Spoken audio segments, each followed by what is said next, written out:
জানিয়ে দেব সর্বশেষ আপডেট বাংলা সংবাদ। শুরুতেই শিরোনাম। লন্ডনে তারেক রহমানের সাথে ডক্টর ইউনূসের বৈঠকের গোপন তথ্য ফাঁস। আগামী মাসেই দেশে ফিরছেন শেখ হাসিনা। এবং সর্বশেষ দেখবেন, দীর্ঘদিন আত্মগোপনে থেকেও শেষ রক্ষা হলো না। নিষিদ্ধ রাজনৈতিক দল আওয়ামী লীগের বামহাত হাসান মাহমুদের তার ব্যক্তিগত বাংলোবাড়ির কার্যালয় ছিল নীরব এক সন্ধ্যার আড্ডাখানা। উঠতি বয়সী তরুণীদের করতেন শারীরিক ও মানসিক নির্যাতন। এতক্ষণ শুনছিলেন সংবাদ শিরোনাম, এখন থাকছে বিস্তারিত। হাসান মাহমুদ শুধু ঘুষ দুর্নীতির ক্ষেত্রেই নয়, নারী কেলেঙ্কারির দিক থেকেও ছিলেন এক আলোচিত বিতর্কিত নাম।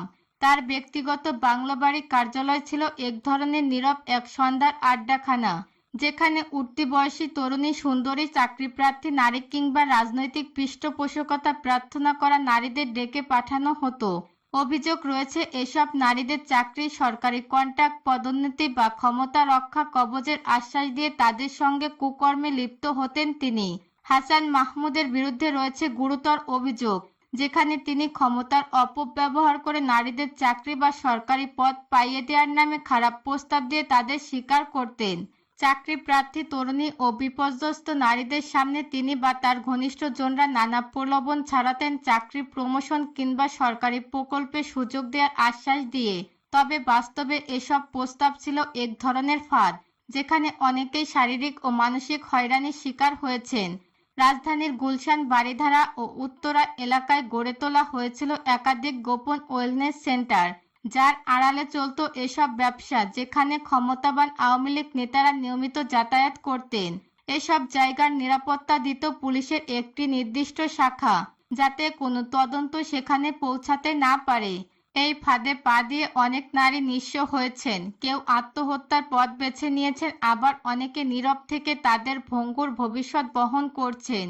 বিশেষ করে নির্বাচনের সময় এসব পাখিদের ব্যবহার করে হাসান মাহমুদ নেতাদের কাছে নজর কাটতেন। বিনিময়ে পেতেন অবৈধ টেন্ডার, সরকারি প্রকল্প কিংবা কমিশনের অংশ। এভাবে নারীদের রাজনৈতিক ও প্রশাসনিক সুবিধার সরঞ্জামে পরিণত করেছিলেন তিনি।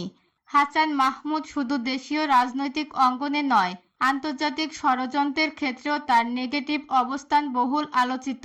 বিশেষ করে ভারতের গোয়েন্দা সংস্থা রয়ের সঙ্গে তার ঘনিষ্ঠ সম্পর্ক একটি বড় সংকটের কারণ হিসেবে উঠে এসেছে। নানা গোয়েন্দা রিপোর্টে জানা যায়, হাসান মাহমুদ দীর্ঘদিন ধরে ভারতের রয়ের সঙ্গে কার্যকরী এজেন্ট হিসেবে কাজ করেছেন।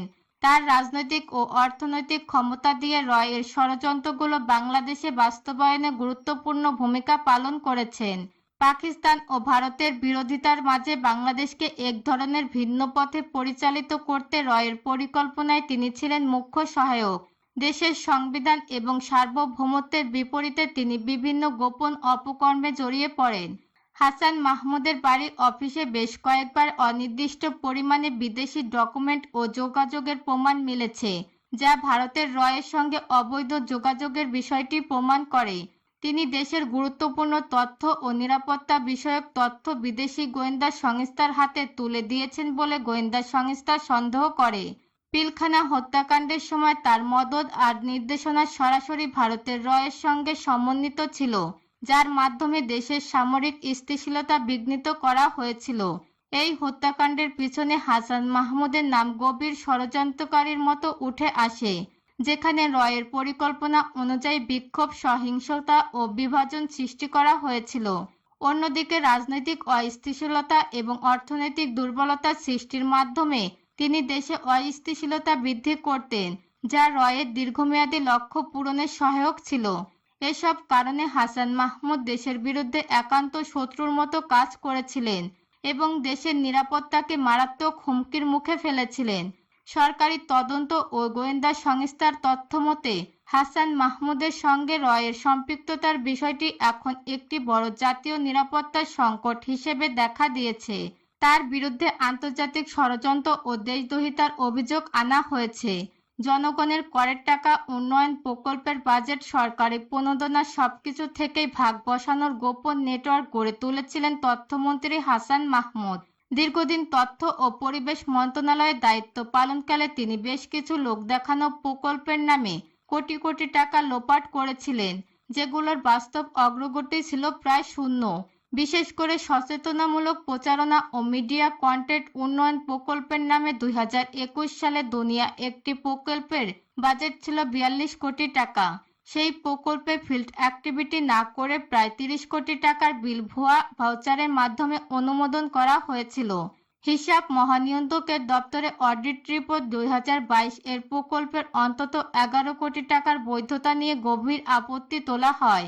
আরও জানা যায়, বাংলাদেশ টেলিভিশন ডিজিটালাইজেশন প্রকল্পে বিদেশি সফরের নামে প্রতিনিয়ত অর্থ ব্যয় দেখিয়ে তিনি 4 বছরে মোট 52 বার বিদেশ সফর করেছিলেন।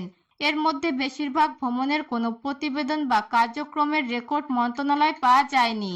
এই তথ্য উঠে আসে পিআরডিপি অডিট রিপোর্ট 2023-এ। বিদেশের সম্পদ গঠন গোয়েন্দা সংস্থার একাধিক রিপোর্টে, বিশেষ করে 2024 সালের একটি